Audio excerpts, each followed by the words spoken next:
नमो नमः। नमस्कार मित्रों, मैं गजानन शर्मा ऑनलाइन संस्कृत क्लासेज इस सेटअप पर मैं आप लोगों का स्वागत और अभिनंदन करता हूं। मित्रों, पिछली क्लास में हमने कारक से संबंधित प्रथमा और द्वितीय विभक्ति के बारे में चर्चा की है।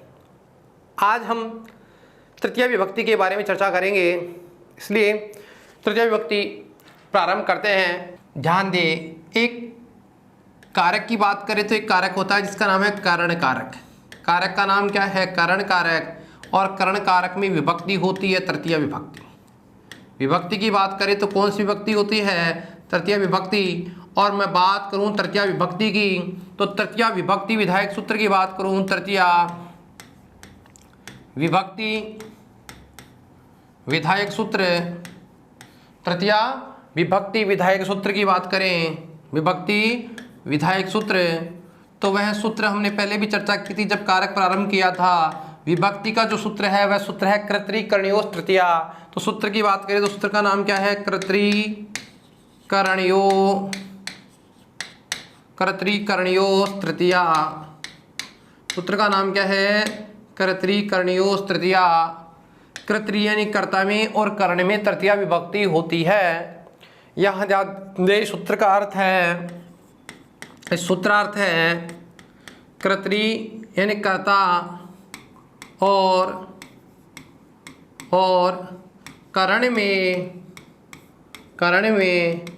तो यहाँ कर्ता कौन से कर्ता की बात कर रहे हैं? तो यहाँ बात करें कर्ता की तो कर्ता कौन सा? जो उक्त कर्ता होता है या अनुक्त कर्ता होता है। तो अनुक्त कर्ता, अनुक्त, ध्यान दे, अनुक्त कर्ता एवं अनुक्त करण में, अनुक्त कर्ता एवं अनुक्त करण में तृतीया विभक्ति होती है। कौन सी विभक्ति होती है? तृतीया विभक्ति होती है, विभक्ति होती है। मित्रों ध्यान दें कि बात करें किसकी? अनुक्त कर्ता और अनुक्त करण की, तो अनुक्त कर्ता कारक में और अनुक्त करण कारक में कौन सी विभक्ति होती है? तृतीया विभक्ति होती है। ठीक है, ध्यान दिया। अनुक्त का मतलब क्या है? एक बार फिर मैं रिपीट करता हूं, हमने पहले भी चर्चा की थी। तो यहाँ अनुक्त से तात्पर्य है कि अनुक्त के अनुसार वचन एवं क्रिया पर कर्ता का प्रभाव नहीं पड़ता है। जो कर्ता होता है उस कर्ता के वचन का क्रिया पर कोई प्रभाव नहीं पड़ता है, जबकि उक्त में क्रिया पर प्रभाव पड़ता है, चाहे कर्ता हो या कर्म हो। और उक्त दो ही चीज होती है, उक्त कर्ता और उक्त कर्म। तो उक्त कर्ता का मतलब कर्तृवाच्य का कर्ता और उक्त कर्म का मतलब कर्मवाच्य का कर्म होता है। यहाँ ये कहा गया है अनुक्त, क्या कहा गया है? अनुक्त कर्ता एवं अनुक्त करण में तृतीया विभक्ति होती है। तो अनुक्त का मतलब ये हुआ कि यहाँ जो कर्ता होता है, कर्ता के पुरुष व वचन का क्रिया पर प्रभाव नहीं पड़ता। ठीक है, बात किसकी कर रहे हैं? हम लोग बात कर रहे हैं यहाँ अनुक्त से तात्पर्य किसकी बात कर रहे हैं? अनुक्त से तात्पर्य क्या है? अनुक्त से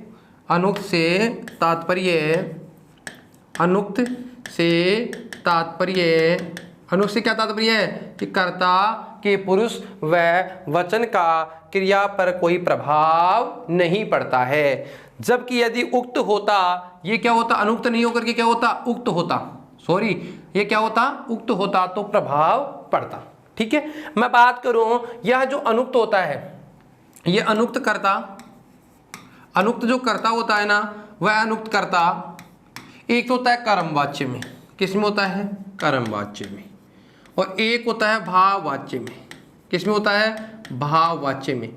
जो भाववाच्य का और कर्मवाच्य का जो कर्ता होता है, क्या होता है? कर्ता। इस कर्ता में कौन सी विभक्ति होती है? इस कर्ता में तृतीया विभक्ति होती है। ठीक है, और बात करें भाववाच्य का जो कर्ता होता है, उस भाववाच्य के कर्ता में भी कौन सी विभक्ति होती है? तृतीया विभक्ति होती है। थोड़ा समझने का प्रयास करना।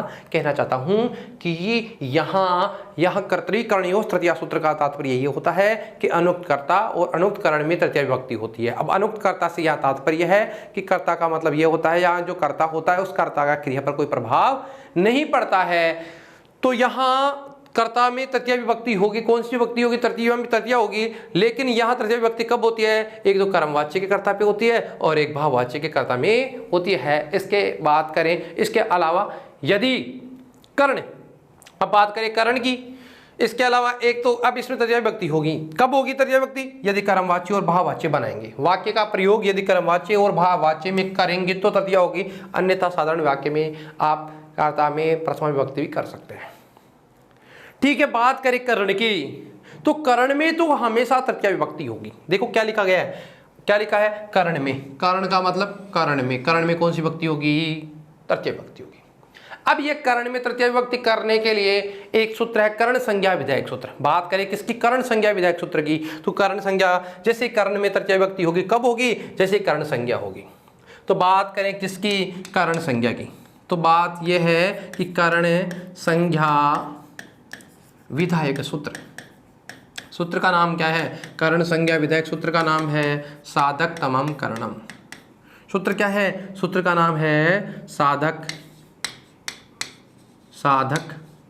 तमम करणम। साधक तमम करणम। सूत्र क्या लिखा गया है? कि साधक तमम करणम। ये लिखा गया है कि क्रिया सिद्धो प्रकृष्टोपकारकम कारकम करने संज्ञा विषाद। क्रिया की सिद्धि में जो सहायक होता है, जो अत्यंत सहायक साधन है, यानी जिसके बिना कार्य की निष्पत्ति संभव नहीं है, कार्य पूरा नहीं हो सकता, उसे कहते हैं करण। यानी करण, और जो करण होगा उस करण में कौन सी विभक्ति होगी? तृतीया विभक्ति। सूत्र ये कहता है कर्ता और कर्ण में तृतीया करूंगा तो कर्ण में तृतीया होगी। ठीक है, तो इसका सूत्र का अर्थ होता है, सूत्रार्थ की बात करें, क्रिया की सिद्धि में जो क्रिया है उसको सिद्ध करने के लिए, क्रिया की सिद्धि में जो अत्यंत सहायक साधन है, जो अत्यंत सहायक साधन है,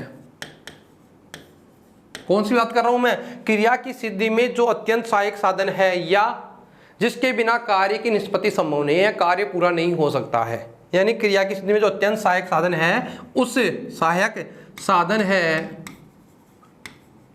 उस साधन की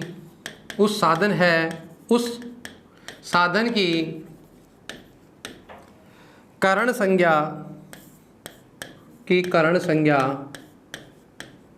होकर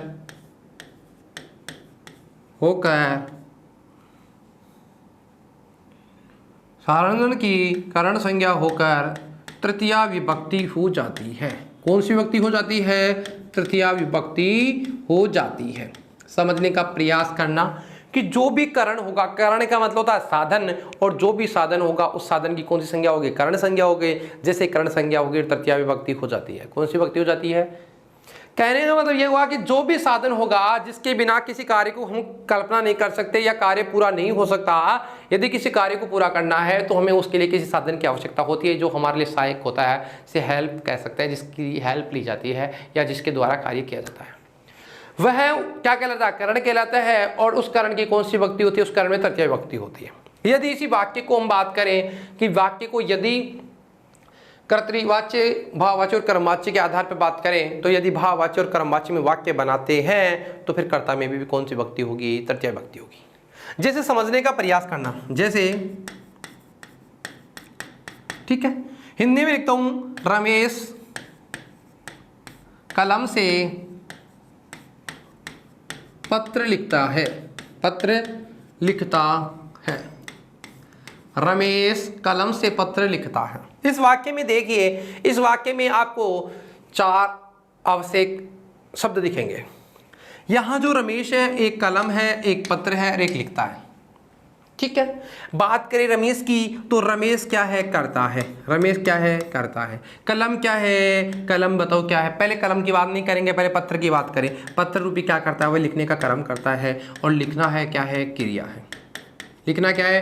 क्रिया है। या कलम क्या है? कलम क्या है? साधन है। साधन का मतलब करण है। साधन का मतलब क्या होता है भाई? कारण है। ठीक है, मैं ये कहूँ आप लोगों से कि इस वाक्य में रमेश कलम से पत्र लिखता है, इस वाक्य में आपको 4 महत्वपूर्ण शब्द दिखाई दे रहे हैं। इन शब्दों की बात करें तो इस शब्दों में एक तो है कर्ता, एक कर्म, एक क्रिया और एक साधन यानी सहायक, जो हमारा सहायक है। और साधन की बात करें तो साधन कौन है? कलम। ठीक है, यहाँ ध्यान दे कि जो रमेश है, अब इसकी संस्कृत बनाएंगे तो रमेश की संस्कृत क्या बनती है? रमेशा। क्या बनेगी? रमेशा। किससे लिखता है? कलम से लिखता है। और साधन में कौन सी विभक्ति होती है? तृतीया। तो बताओ साधन की तृतीया विभक्ति होगी। क्यों? साधक तमम करणम सूत्र ये कहता है कि मैं करण की करण संज्ञा, साधन या सहायक जो होता है उसकी करण संज्ञा करता हूं। और जैसे कर्तृकरणीय तृतीया सूत्र ये कहता है कि जो करण होगा उस करण की मैं कौन सी विभक्ति करूंगा? तृतीया विभक्ति करूंगा। ठीक है, बात करें यहाँ करण की तृतीया विभक्ति हो जाएगी तो कलम का क्या बन जाएगा? कलमेन। क्या बन जाएगा? कलमेन। कलम रूपी क्या? कलम से क्या करता है? वह कर्म करता है। क्या कर्म करता है? पत्र रूपी कर्म करता है। और कर्म में कौन सी विभक्ति होती है? द्वितीया। तो बताओ शब्द क्या बन जाएगा? पत्रम। इसमें क्या विभक्ति लग जाएगी? पत्रम। क्या करता है? लिखता है। तो संस्कृत क्या बनेगी? लिखती। ध्यान दे, अब इसी वाक्य को संस्कृत में समझने का प्रयास करें। रमेश क्या है? करता है। रमेश क्या है? करता है। कलम क्या है? कलम क्या है? सहायक या साधन या करण है। ठीक है, साधन इसे कह सकते हैं करण। और जैसे करण होगा तो करण में कौन सी विभक्ति हो गई? करण संज्ञा हुई। इसकी कौन सी विभक्ति हो गई? तृतीया विभक्ति। पहले इसकी क्या होती है? करण संज्ञा। क्या होती है? करण संज्ञा। और जैसे करण संज्ञा होकर विभक्ति कौन सी लगी? तृतीया। इसकी बात करें तो इसमें हो गई द्वितीया। और इसकी बात करें तो एक क्रिया है। ठीक है, समझ गए होंगे आप लोग। ऐसा कोई भी अन्य वाक्य हो, जैसे मोहन बस यान से या बस से घर जाता है या घर आता है। मुझे ये बताइए, मोहन बस से आता है या जाता है या बस यान से घर आता है? तो संस्कृत बनाने का प्रयास करें आप लोग। तो बताइए, मैं वाक्य लिखता हूं हिंदी में, आप लोग संस्कृत बनाएंगे। वाक्य है मोहन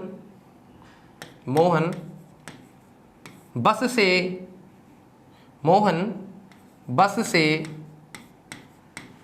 घर आता है। घर आता है। क्या संस्कृत होगी? तो मोहन, पहले तो ये वाक्य देखिए, इस वाक्य में देखो आप लोगों को कि आने जाने के लिए कौन सी साधन का प्रयोग कर रहा है या इसके आने में सहायक कौन है। बात करें सहायक की तो सहायक क्या हुई? बस। तो बस को सहायक मानेंगे तो सहायक होगी तो करण संज्ञा होगी। करण संज्ञा होगी तो विभक्ति कौन सी होगी? तृतीया। ठीक है, और सब सामान्य बातें हैं। बताओ मोहन की संस्कृत क्या बनेगी? मोहन है। क्या बनेगी? मोहन है। बताओ बस, तो संस्कृत क्या बनेगी? बस यानेन। बस यान से कहाँ आता है? घर। तो क्या बन जाएगा? क्या बनेगा? घर आता है ना। संस्कृत क्या बनेगी? गृहम। गृह की ओर आता है तो बताओ क्या बन जाएगी? गृहम आगच्छति। गृहम आगच्छति। वाक्य में देखिए, यहाँ जो साधन है इसे कह सकते हैं सहायक। क्या कहेंगे? सहायक। और जो सहायक है उसकी संज्ञा कौन सी होगी? करण संज्ञा। और जैसे इसकी करण संज्ञा होगी इसमें विभक्ति कौन सी लगेगी? तृतीया विभक्ति। मित्रों, आप लोग समझ गए होंगे कि जो सहायक होता है, जो साधन होता है, उसमें कौन सी विभक्ति होती है? तृतीया विभक्ति होती है। बात करूं मैं एक अन्य उदाहरण की, जैसे संस्कृत में लिखता हूं, आप लोग समझने का प्रयास करेंगे अब तो अपने आप। लता वर्णेन चित्रम। लता वर्णेन चित्रम चित्रयति। चित्र का निर्माण करती है वर्ण से। जो कलम होती है ना, जो चित्र को बनाने की जो आप प्रयोग करते हैं, जिसे आप बोलते हैं, जिससे पहले तो अलग अलग कलर्स होते हैं, पेंट, जिसको आप प्रयोग करेंगे। तो वर्णेन यानी वर्णों अलग अलग रंगों से चित्रम चित्रयति। क्या करेगी? चित्रयति। या ध्यान दें, देखो सबसे पहले इस वाक्य में देखिए, आप संस्कृत में समझने का प्रयास करें। लता करता है, साधन क्या है? वर्ण, चित्रम उसका कर्म है और चित्रयति क्रिया है, निर्माण करती है, वर्ण के द्वारा चित्रों का निर्माण करती है। मैं ये कहूँ, इस वाक्य में सबसे पहले हमें देखना क्या है? इस वाक्य में ये देखना है कि इस वाक्य में करण कौन है, सहायक कौन है या साधन कौन है। तो साधन की बात करें तो साधन क्या है? वर्णेन। तो यहाँ बताओ कौन सी संज्ञा हुई? साधन है, ये करण है, और करण की कौन सी विभक्ति होगी? तृतीया। इस वाक्य में देखेंगे तो लता क्या है, कर्ता है, ठीक है, ये क्या है, कर्म है, और कर्म में कौन सी हो गई, द्वितीय, ठीक है। अब यहाँ जो कर्ता है, इस कर्ता में कौन सी हो रही है, प्रथमा, और चित्रियति यहाँ क्या है, क्रिया है, चित्रियति क्या है, क्रिया है। आप समझ गए होंगे भली बाती कि यहाँ करण है, करण में कौन सी विभक्ति होगी, तृतीया विभक्ति होगी। तो वाक्य क्या पर निर्माण होगा, लता वर्णेन चित्रम चित्रयति, लता वर्णेन चित्रम चित्रयति, ठीक है। मित्रों थोड़ा आगे चलते हैं, समझने का थोड़ा प्रयास करना। अब मैं थोड़ी चर्चा विस्तार से थोड़ा गहराई में बात करते हैं हम लोग। अब हम बात करते हैं उन शब्दों के बारे में, जैसे पहले सूत्र में लिखा गया कर्तरी करणियों तृतीया, तो कर्तरी यानी कर्ता में, और उन वाक्यों की भी हम बात करते हैं। उन वाक्यों की बात करें, जैसे आप लोग समझने का प्रयास करना। एक वाक्य बोलता हूं मैं, राम बाण से बाली को मारता है। हिंदी वाक्य है, आप संस्कृत बनाने का प्रयास करिए वाक्य का प्रयोग करते हुए। राम बाण से बाली को मारता है, ठीक है। इस वाक्य में आप देखेंगे तो आपको यह ज्ञात होगा कि यहां कौन सा तो कर्म कर रहा है और कौन सी क्रिया है, कौन सा करता है, कौन सा सहायक है। राम को बाली को मारने में जो सहायक है, वो सहायक साधन की बात करें तो बाण क्या है, उसके लिए साधन है, सहायक है। बाली को मारने के लिए राम ने जिस सहायक या साधन का प्रयोग किया है, उस साधन का नाम है बाण। साधन की बात करें तो साधन क्या है, बाण। राम बाण से किसको मारता है, बाली को मारता है। किसको मारता है, बाली को मारता है। बताओ साधन की बात करें तो साधन में कौन सी विभक्ति होगी, तृतीय होगी, तो शब्द क्या बनेगा, बाणेन, ठीक है। अब यहां ध्यान देना है कि यहां कर्म नहीं, अब हम इसको वाच्य में प्रयोग कर रहे हैं। इस वाक्य को हम किस में प्रयोग कर रहे हैं, वाच्य में, यानी इसको वाच्य में परिवर्तित करते हुए वाच्य में प्रयोग कर रहे हैं। अब यहां ध्यान दे कि प्रारंभ में चर्चा करी थी उक्त कर्ता में और उक्त कर्म में कौन सी विभक्ति होती है, प्रथमा होती है, ठीक है। और कर्मवाच्य का जो कर्ता होता है, कर्मवाच्य का जो कर्म होता है, उस कर्म में कौन सी विभक्ति होगी, प्रथमा होगी। अगर इसका वाच्य निर्माण कर रहे हैं कर्मवाच्य में, या जब हम कर्मवाच्य में विस्तार से आगे जाकर के पढ़ेंगे, लेकिन अभी थोड़ी देर समझने का प्रयास करना। सूत्र के अनुसार हम बात कर रहे हैं, यहाँ बाली क्या है, कर्ता है या कर्म है, ये कर्म है। बाली क्या है, कर्म। क्या कर्म करते हैं राम, बाली को मारने का कर्म करते हैं, है ना। तो बाली क्या है, बाली क्या है, कर्म है। बाली क्या है, कर्म, इसलिए कर्म में कौन सी विभक्ति होगी, प्रथमा होगी। कौन सी होगी, प्रथमा। कर्म में कौन सी विभक्ति होगी, प्रथमा। तो शब्द क्या बनेगा बताओ, शब्द बनेगा बाली ही। क्या बनेगा, बाली।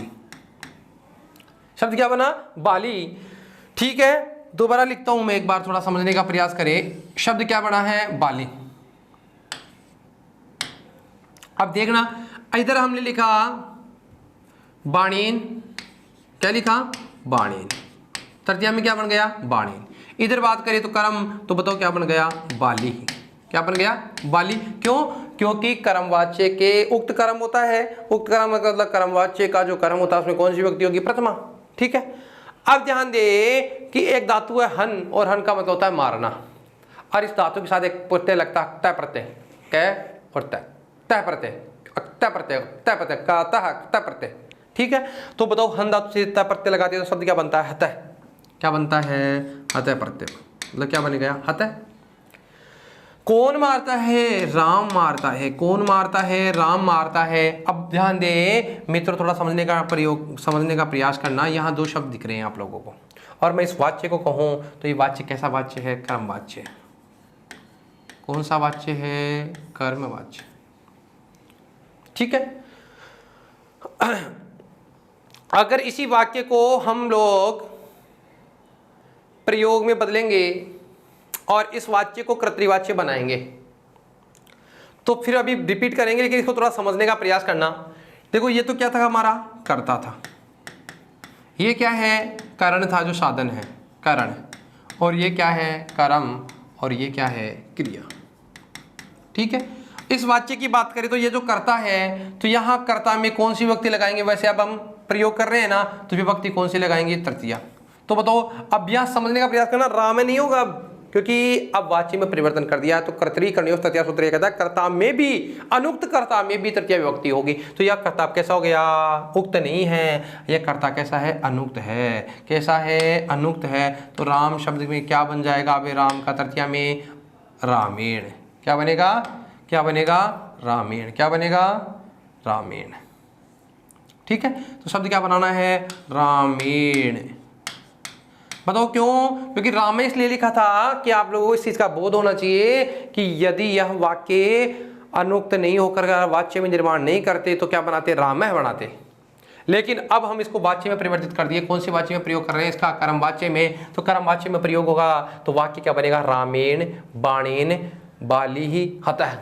बताओ क्यों, क्योंकि कर्ता में कौन सी विभक्ति होगी, तृतीया, और कर्तरी कर्णयों सूत्र यह कहता है कि कर्तरी कर्णयों तृतीया, कर्ता और कर्ण में कौन सी विभक्ति लगाएंगे, तृतीया लगाएंगे। यहां देखिए कर्ण में भी कौन सी होगी, तृतीया। सूत्र कौन सा काम करता है, कर्तरी कर्णयों तृतीया। बात करें कर्म की तो बताओ कर्म में कौन सी विभक्ति होगी, प्रथमा। प्रथमा क्यों कही हुई कि उक्त कर्म में कौन सी होती है, प्रथमा होती है। उक्त कर्म में कौन सी होती है, प्रथमा, इसलिए यहाँ कौन सी हो गई, प्रथमा हो गई। ठीक है, उक्त कर्तरी कर्मणि च प्रथमास्यात्। और बात करें क्रिया की, और क्रिया के अंदर एक प्रत्यय हन धातु और एक प्रत्यय जिसका नाम है तय प्रत्यय, और दोनों को मिलाते हैं तो शब्द क्या बनता है, हतः। ठीक है, क्या बनता है, हतः। इसलिए हतः धातु जो है ना वो भी किसके अनुसार चल रही है, इसके अनुसार चल रही है, इसलिए क्या बनेगा, इसमें भी प्रथमा ही होगी। बात करें तय प्रत्यय, एक तो प्रत्युतक, तय प्रत्यय एक होता है क्तवतु प्रत्यय, दो प्रत्यय होता है, क्तवतु और एक तय प्रत्यय। जो तय प्रत्यय है उसका प्रयोग हमेशा कर्मवाच्य और भाववाच्य में होता है, जबकि क्तवतु प्रत्यय जो प्रत्यय होता है उसका वाच्य हमें प्रयोग हमेशा कर्तृवाच्य में होता है। अगर इसी वाच्य को आप लोग कर्तृवाच्य में परिवर्तित करेंगे, आप लोग ये तो समझ गए हैं कि रामेण बाणेन बाली हतः है। यदि इसी वाक्य को आप कर्तृवाच्य बनाएंगे तो कर्तृवाच्य बनाएंगे तो जो राम शब्द है अब यहाँ जो कर्ता है वो उक्त हो जाएगा। कर्ता क्या हो जाएगा, उक्त हो जाएगा। तो राम का क्या बन जाएगा, रामेण का बन जाएगा राम है। क्या बन जाएगा, राम है। अब कर्ण में तो तृतीया होगी होगी, सूत्र यही कहता है कि कर्ण में तो कौन सी होती है, तृतीया। तो क्या बनेगा, राम है बाणेन। अब बाणेन, बाण से किसको मारता है, कर्म करता है। यहाँ वाक्य अब उक्त हो गया ना, तो उक्त करता होने के और कर्म अनुक्त हो गया, तो अनुक्त कर्म में कौन सी हो गई, द्वितीया। तो क्या बन जाएगा, बालीम। क्या बन जाएगा, बालीम। अब बाली को क्या करता है, हन अक्ता प्रत्यय लगाएंगे तो हमेशा कर्तृवाच्य नहीं होगा, फिर भाववाच्य और कर्मवाच्य होगा, इसलिए अक्तवतो प्रत्यय लगाएंगे तो क्या बन जाएगा, हतवान। क्या बनेगा, हतवान। तो समझने का प्रयास करें, ये वाक्य भी क्या है, हमें तो समझना है कर्ण, और कर्ण में कौन सी विभक्ति हो रही है, कर्ण में तृतीया हो रही है, जबकि इसमें अब कौन सी होगी, प्रथमा, इसमें कौन सी होगी, द्वितीया, और अब कर्ता के अनुसार क्या चल रही है, क्रिया चल रही है। यह कौन सा वाक्य है, यह वाक्य जो है, यह बात करें हन प्लस तत्वतु, और यहां बात करें तो ये वाच्य है कर्तृवाच्य। कौन सा वाच्य है, कर्तृवाच्य। ठीक है, समझ गए। तो यहां ध्यान देने वाली बात यही है, ये समझना है कि जो वाक्य दे रखा है उस वाक्य में रामेण बाणेन बाली आता है। ठीक है, यहाँ कर्ता में और कर्ण दोनों में क्या हो रही है, तृतीया विभक्ति हो रही है। क्यों, क्योंकि यह कर्मवाच्य है। और यदि बात करें कर्तृवाच्य की तो यहाँ बाण जो साधन है उसमें ही कौन सी विभक्ति हो रही है, तृतीया विभक्ति हो रही है। अन्य उदाहरण की बात करते हैं, जैसे राम बाण से बाली को मारता है और राम ने बाण को बाली से मारा। अब ये चर्चा तो हमने की, ठीक है। से वह कलम से लिखता है, साधारण वाक्य तो हो सकता है, बाण से मारता है। ठीक है, जैसे कोई भी अन्य उदाहरण है, उन अन्य उदाहरणों की बात करें, जो भी हमारे लिए जो साधन होगा उन साधनों की बात करें तो साधनों में कौन सी विभक्ति होगी, सहायक जो भी होगा उन सहायकों की जो भी होगी उसमें विभक्ति कौन सी लगाएंगे, तृतीया विभक्ति लगाएंगे। जैसे सामान्य वाक्य लिखता हूँ, छोटा वाक्य, राम बस से जाता है। ठीक है, अब इसमें कोई कर्म दिखाई नहीं दे रहा, इसमें दो ही चीज दिख रही है, कर्ता, कर्ण और क्रिया। तो हमें तो कर्ण को देखना है, किसको देखना है, कर्ण को, और कर्ण में कौन सी विभक्ति लगाएंगे, तृतीया विभक्ति लगाएंगे। तो बताओ वाक्य क्या बनेगा, राम है बस यानेन क्या करता है? गच्छति। गच्छति यानी जाता है। बताओ इसमें कौन सी विभक्ति हो गई? तृतीया विभक्ति हो गई। ठीक है, समझ गए होंगे आप मेरी बात को। ठीक है, भली बात ये आप समझ ही गए होंगे। तो यहाँ ध्यान देना कि जो साधन होता है, जो सहायक होता है, उस सहायक साधन में कौन सी विभक्ति होती है? उसमें तृतीया विभक्ति होती है। वापस रिपीट करता हूँ, तृतीया विभक्ति की बात करें तो तृतीया विभक्ति विधायक सूत्र है कर्तरी कणियों तृतीया, अनुक्त कर्ता और अनुक्त करण में तृतीया विभक्ति होती है, सूत्र ये कहता है। और साधुत्वम करणम सूत्र ये कहता है, कर्ण संज्ञा विधायक जो सूत्र है वो ये कहता है कि कर्ण की कौन सी संज्ञा होगी? कर्ण है, सॉरी, सहायक जो साधन होगा उसकी कर्ण संज्ञा होगी। जैसे कर्ण संज्ञा होगी तो वो उसकी तृतीय विभक्ति हो जाती है। और यदि बात करें कर्तरी ही, यहाँ कर्तरी से तात्पर्य कर्मवाच्य और भाववाच्य का कर्ता होता है, उसमें भी कौन सी विभक्ति होगी? उस कर्ता में भी तृतीय विभक्ति होगी, अन्यथा कर्ण में तृतीय विभक्ति होती ही है। ठीक है, आगे सूत्र की ओर बढ़ते हैं। और एक सूत्र है हमारे लिए बहुत महत्वपूर्ण, और उस सूत्र की बात करें तो सूत्र नंबर 2। पहला सूत्र आपने पढ़ ही लिया। ठीक है, साधकतमम करणम। अब एक सूत्र है, उस सूत्र की बात करें तो सूत्र है सह युक्ते अप्रदाने।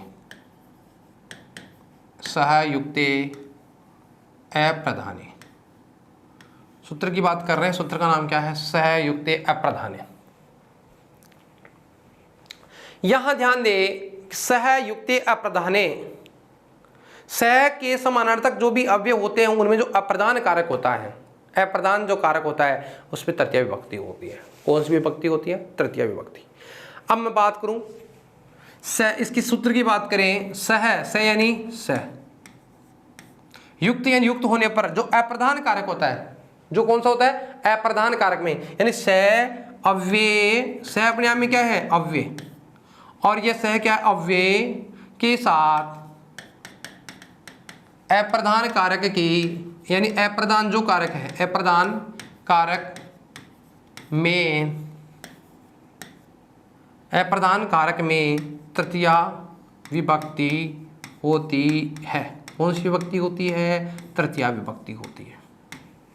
बात करें स की, ये जो स है ना, इसके समानार्थक कुछ अव्यय भी हैं। समानार्थक अव्यय, समानार्थक, स के समानार्थक अव्यय। और उन अव्ययों की बात करें तो एक तो स्वयं कोण हो गया स, ठीक है, या समम, या साकम, या सार्धम, या सार्धम।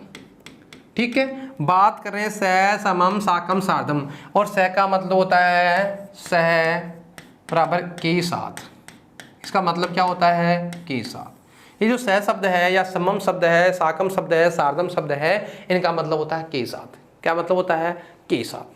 दोबारा रिपीट करता हूँ, सह युक्ते प्रधान सूत्र यह कहता है सह के समानार्थक जो अव्यय हैं, उन समानार्थक अव्ययों में जो अप्रदान करता होता है उसकी में तृतीया विभक्ति होती है। कौन सी विभक्ति होती है? तृतीया विभक्ति। किस में होती है? अप्रधान कारक में। अप्रधान में तृतीया विभक्ति होती है। किस में होती है? अप्रधान में। और अप्रधान की बात करें उसमें तृतीया हो गई, लेकिन सह के समानार्थक जो अव्यय है, ये सह अपने आप में क्या है? एक अव्यय है, और अव्यय में कोई परिवर्तन नहीं होता, यह ऐसा का ऐसा रहता है। लेकिन जो अप्रधान करता होता है, अप्रधान कारक होता है, उसमें तृतीया विभक्ति होती है। इसके समानार्थक अव्ययों की बात करें तो सह, समम, साकम, सार्धम। और अब बात करते हैं सह का अर्थ होता है के साथ। सह का अर्थ होता है के साथ। यदि मैं हिंदी में बात करूं तो मैं आप लोगों को कहना चाहूंगा कि आप हिंदी में यदि अर्थ को निकालने का या सह का प्रयोग करने का या अप्रधान कर्ता को ढूंढने का प्रयास करेंगे तो एक वाक्य में आपको ये कहना है जिस वाक्य के साथ जुड़ा हुआ होता है उसकी अप्रधान संज्ञा यानी उसमें तृतीया विभक्ति होती है, उसे क्या करता है? अप्रधान कहता है। सामान्यतः लिखता हूं मैं एक बार, सामान्यतः जिस वाक्य के साथ, यदि किसी वाक्य को आप ढूंढेंगे, जिस वाक्य के साथ कोई यदि वाक्य है और उस वाक्य के साथ क्या जुड़ा हो? के साथ।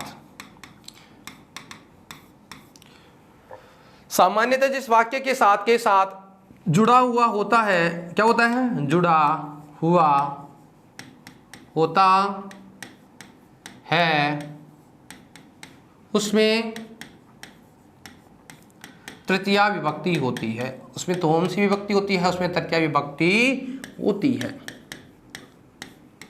ठीक है, समझ गए होंगे आप लोग। सूत्रार्थ की बात करें तो सह युक्त प्रधान सूत्र यह कहता है सह के जो समानार्थक अव्यय हैं उनसे युक्त अप्रधान कर्ता में तृतीया विभक्ति होती है। और स के समानार्थक अवयवों की बात करें तो स, समम, साकम, सार्धम, सत्रह, युगपत अन्य होते हैं, बहुत सारे होते हैं, लेकिन ये अव्यय है, इनमें कोई परिवर्तन नहीं होता है। और स का मतलब होता है के साथ। इसके सामान्य अर्थ की मैं बात करूं, यदि आप समझने का प्रयास करेंगे हिंदी में, तो सामान्यतः जिस वाक्य के साथ क्या जुड़ा हुआ होता है, के साथ, सामान्यतः जिस वाक्य के साथ के साथ जुड़ा हुआ होता है उसमें तृतीया विभक्ति होती है। कौन सी विभक्ति होती है? तृतीया विभक्ति होती है, ठीक है। और तृतीया विभक्ति उसमें होगी जो अप्रधान होगा। प्रधान की बात नहीं कर रहा, मैं कर रहा हूं अप्रधान की बात, और अप्रधान को ढूंढने के लिए उसके साथ क्या जुड़ा हुआ आएगा? के साथ जुड़ा हुआ आएगा, ठीक है। जैसे बात करें, और जो अप्रधान होगा उस अप्रधान में कौन सी विभक्ति होगी? तृतीया विभक्ति होगी। कौन सी होगी? अप्रधान कारक में कौन सी विभक्ति होती है? तृतीया विभक्ति होती है। जैसे पिता, उदाहरण की बात करें, ठीक है, पिता पुत्र के साथ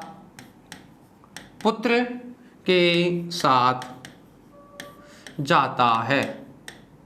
पिता पुत्र के साथ जाता है।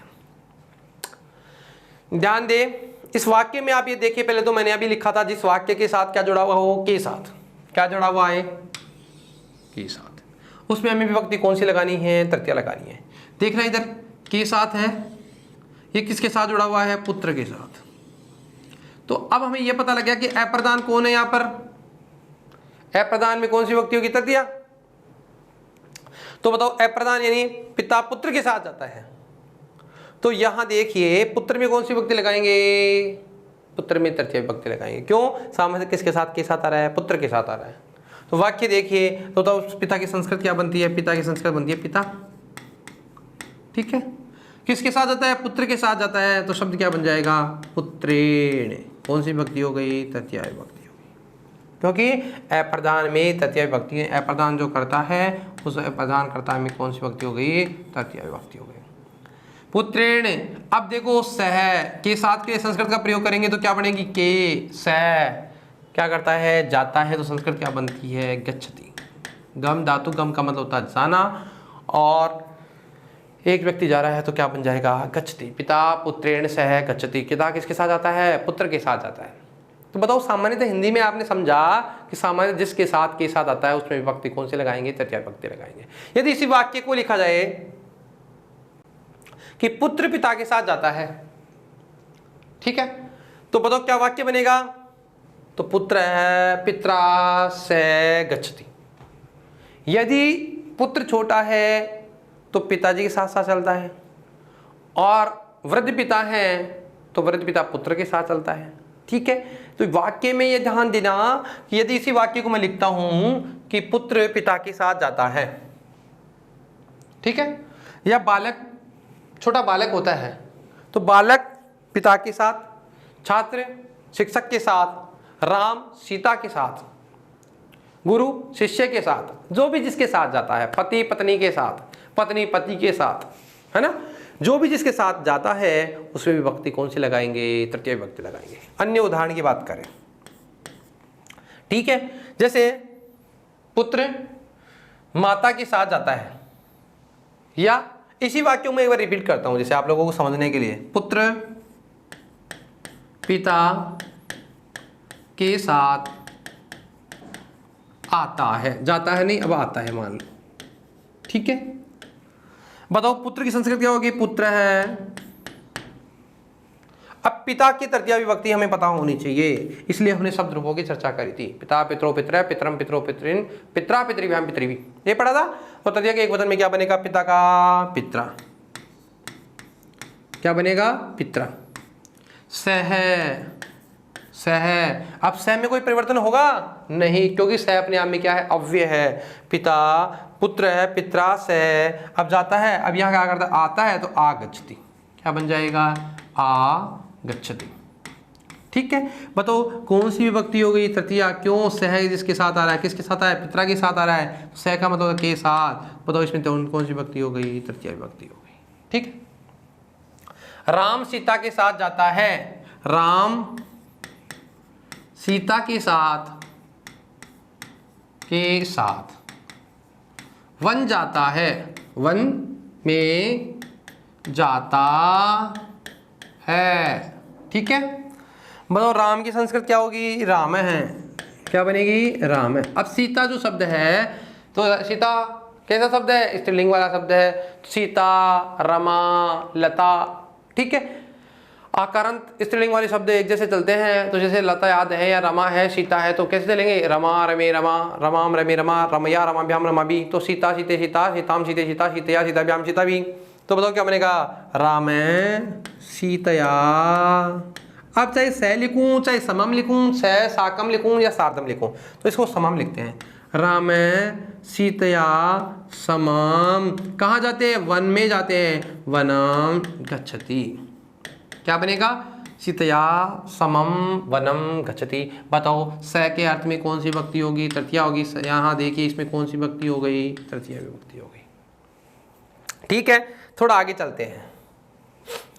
एक है जैसे छात्र, छात्र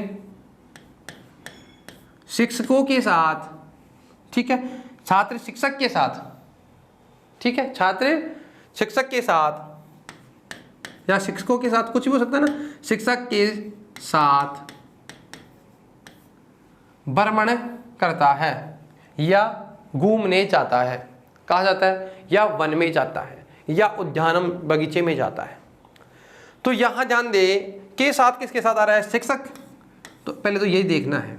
तो वहां बताओ संस्कृत में क्या बनाओगे आप इसको? तो संस्कृत में क्या बनेगा? छात्र है, ठीक है। शिक्षक शब्द राम की सब चलेंगे, अकारांत पुल्लिंग वाले शब्द हैं, तो क्या बनेगा? शिक्षकेन।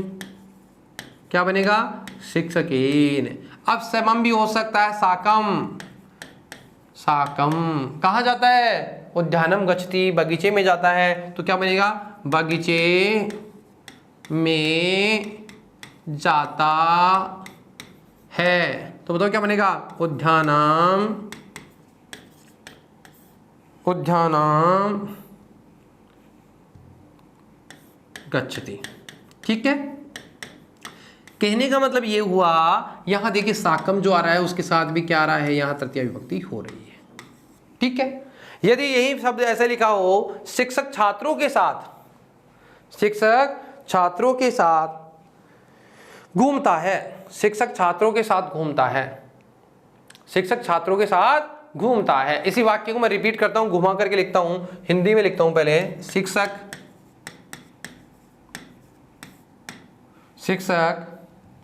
छात्रों के साथ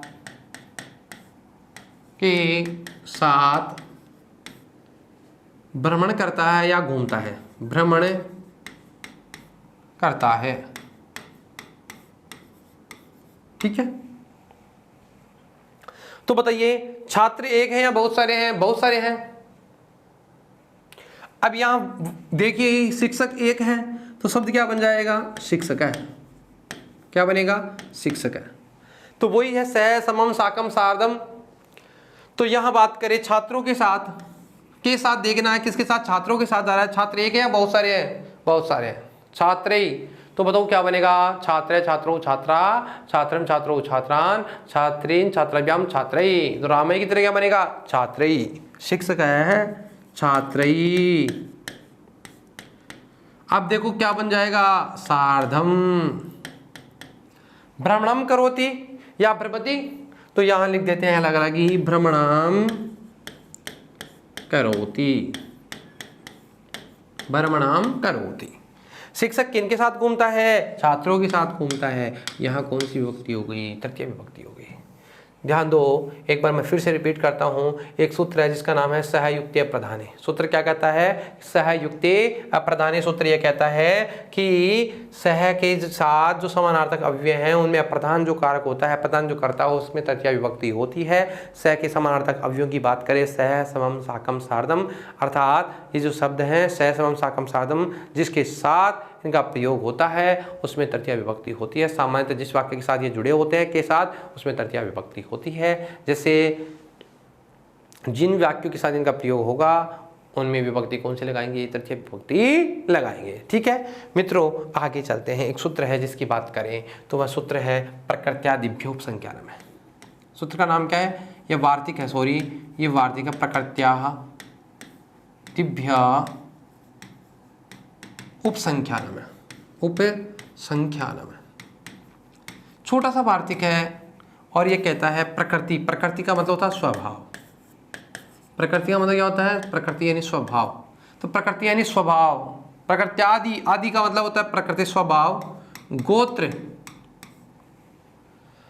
आदि उपसंख्यान में की भी कहनी चाहिए। क्या करनी चाहिए? तृतीया यानी तृतीया विभक्ति कहनी चाहिए। प्रकृति का मतलब होता है गोत्र आदि या क्रिया का विशेषण बताने वाले शब्द। कि कुछ शब्द ऐसे होते हैं जिसमें व्यक्ति का क्या होता है? स्वभाव का पता लगता है, या उनके गोत्र का पता लगता है, या स्वभाव से कैसा है। ठीक है, उनमें विभक्ति कौन सी लगाएंगे? उनकी विभक्ति की बात करें तो उनमें विभक्ति की बात करें तो यहाँ विभक्ति जो होती है, उन विभक्तियों की बात करें तो वहां पर भी विभक्ति कौन सी होगी? तृतीया विभक्ति होगी। प्रकृत्यादि गण में जो पढ़े गए शब्द हैं, उन प्रकृत्यादि गण में जो पढ़े गए हैं, जैसे सम, विषम, है ना, और स्वभाव, गोत्र आदि जो भी शब्द हैं, उन शब्दों की बात करें तो उनमें तृतीया विभक्ति होती है। कौन सी विभक्ति होती है? तृतीया विभक्ति बात होती है। तो सूत्र के अर्थ की चर्चा करते हैं। सूत्रार्थ लिखें, सूत्रार्थ लिखें। प्रकृत्यादि गण में पढ़े गए शब्द, प्रकृत्यादि गण में पढ़े गए शब्द, पढ़े गए शब्द अर्थात जो शब्द है प्रकृत्यादि गण में जो पढ़े गए शब्द हैं, उन शब्दों में प्रकृत्यादि गण में पढ़े गए शब्द जैसे स्वभाव, गोत्र, क्रिया विशेषण शब्द जो भी हैं, क्रिया विशेषण, या प्रकृत्यादि गण में जो भी पढ़े गए शब्द हैं, स्वभाव, गोत्र, क्रिया विशेषण शब्दों या क्रिया विशेषण है, जो भी शब्द हैं, यानी क्रिया विशेषण जो शब्द हैं, प्रकृत्यादि गण में पढ़े गए शब्द, स्वभाव, गोत्र, क्रिया विशेषण आदि जो भी शब्द हैं, अर्थात जो शब्द हैं, जो शब्द हैं, उन शब्दों में भी तृतीया विभक्ति होती है। कौन सी विभक्ति होती है? तृतीया विभक्ति होती है। ठीक है, ध्यान दें कि प्रकृत्यादि दिव्य उपसंख्यान में सूत्र यह कहता है कि प्रकृत्यादि गण में स्वभाव या गोत्र आदि जो भी शब्द पढ़े गए हैं, उन शब्दों में भी विभक्ति कौन सी होती है? तृतीया विभक्ति होती है। यह एक वार्तिक है। वार्तिककार कौन है? कात्यायन, और कात्यायन ने वार्तिक लिखा है। बात करें इसकी तो प्रकृति का मतलब होता है, जैसे प्रकृति का मतलब है स्वभाव से। जैसे सामान्य शब्द व्यक्ति के बारे में कहा जा रहा है कि जैसे वह स्वभाव से सीधा है। स्वभाव से क्या है? सीधा। ये तो बहुत सीधा है। कहते हैं कि ये लड़का तो बहुत सीधा है, ये कुछ जानता ही नहीं है, इतना सीधा है। तो बताओ स्वभाव से कैसा है? उसका स्वभाव कैसा? सीधा है। तो यहाँ बताओ प्रकृति, और प्रकृति कैसे? उसकी प्रकृति जो भी है, तो प्रकृत्या चारु, और चारु का मतलब होता है सीधा। तो बताओ क्या बनेगा? चारु। और उसकी प्रकृति की बात करें तो तृतीया के क्वेश्चन में शब्द क्या बनेगा? प्रकृत्या चारु। प्रकृत्या चारु। स्वभाव से क्या है? सीधा है। प्रकृति से यानी स्वभाव से।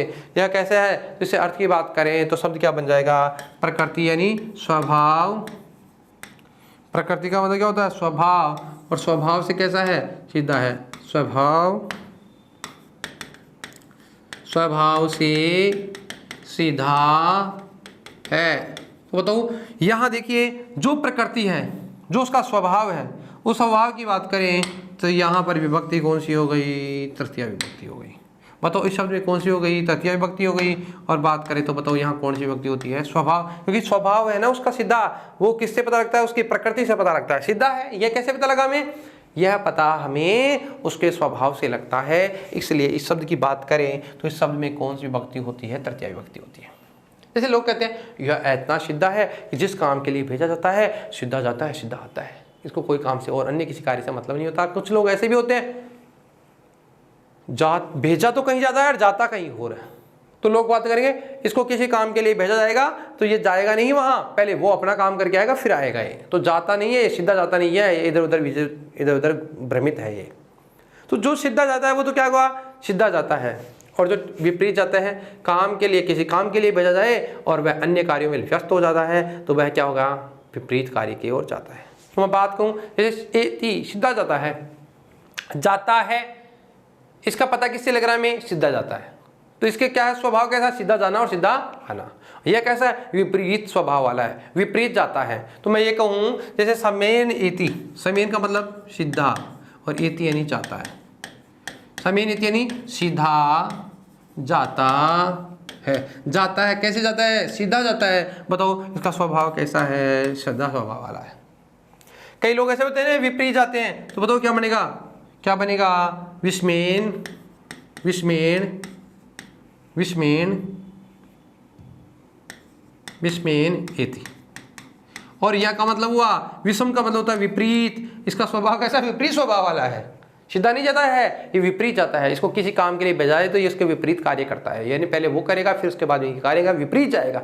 भेजेंगे इधर और जाएगा इधर। तो कहने का मतलब ये हुआ कि यह स्वभाव से कैसा है? विपरीत जाता है।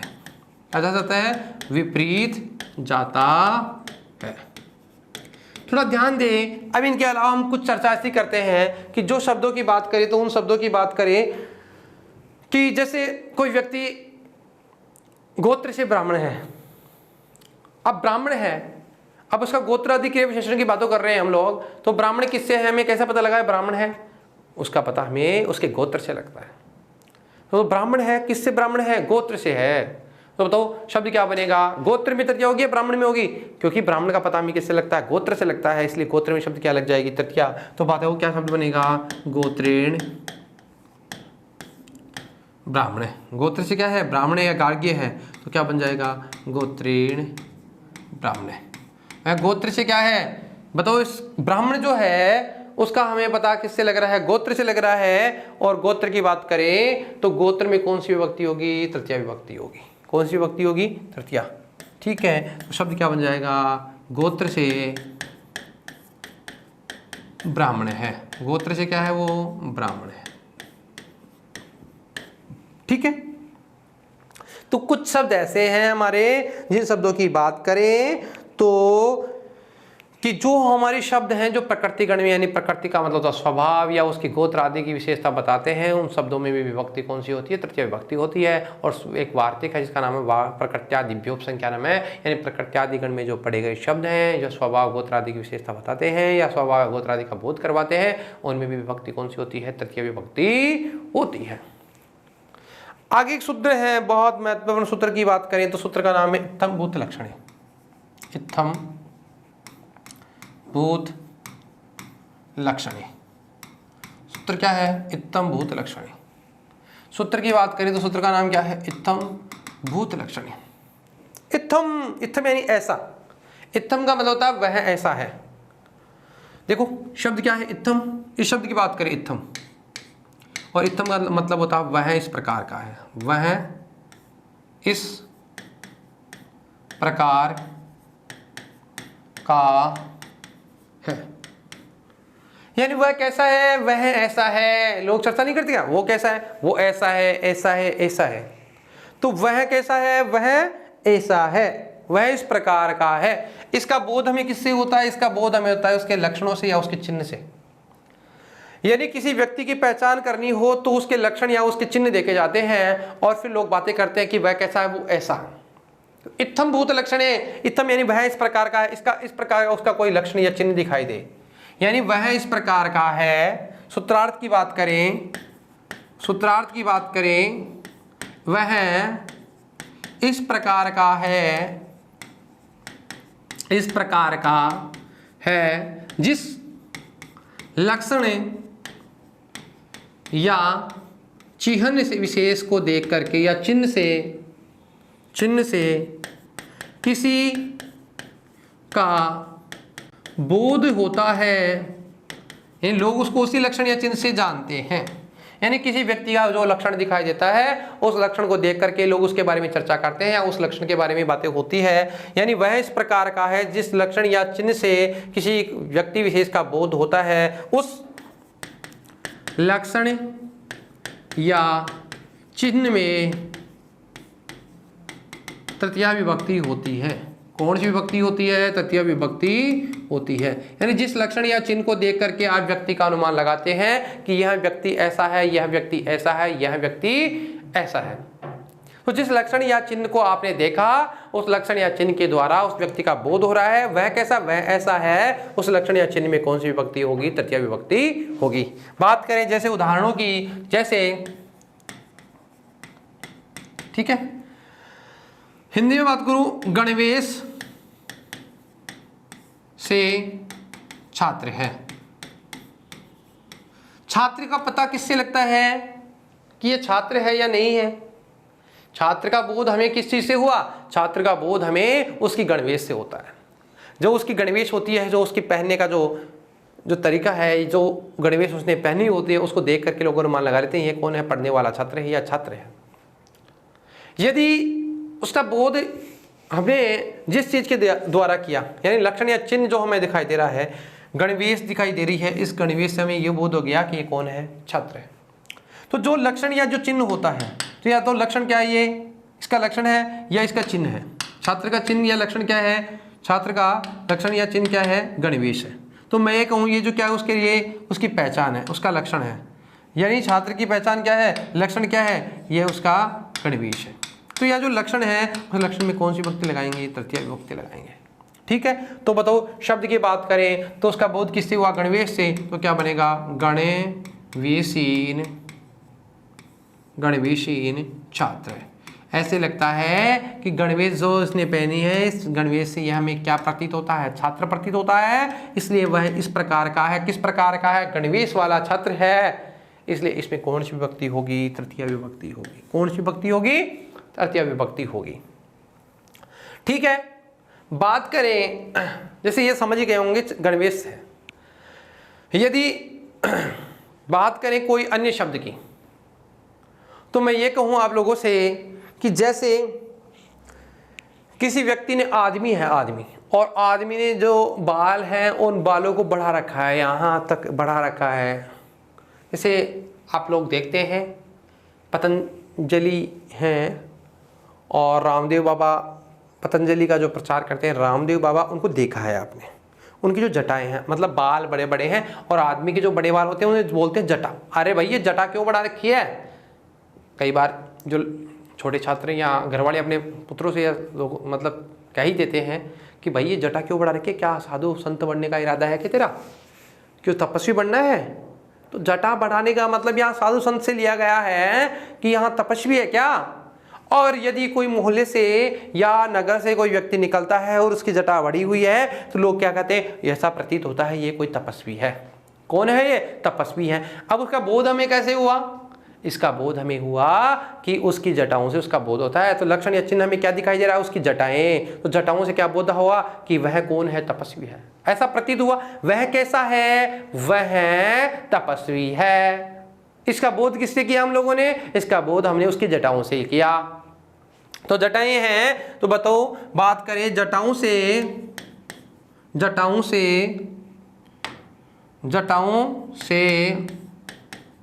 तपस्वी प्रतीत होता है। कौन प्रतीत होता है? तपस्वी या तपस्वी है या तपस्वी प्रतीत होता है।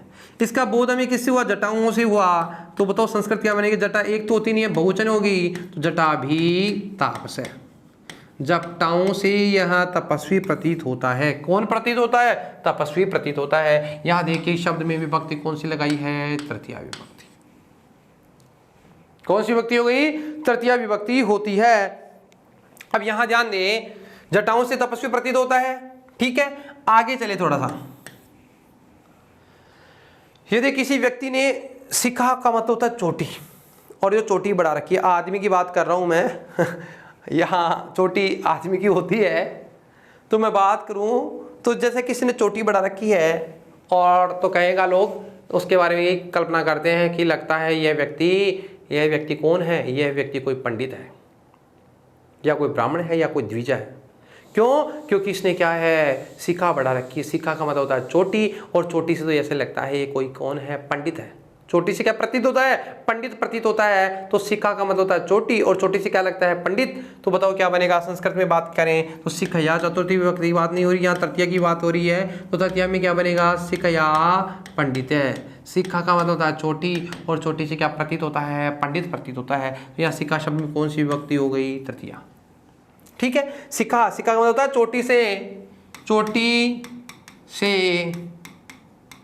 चोटी का मतलब ये सिर की चोटी से पंडित प्रतीत होता है। क्या प्रतीत होता है? पंडित प्रतीत होता है।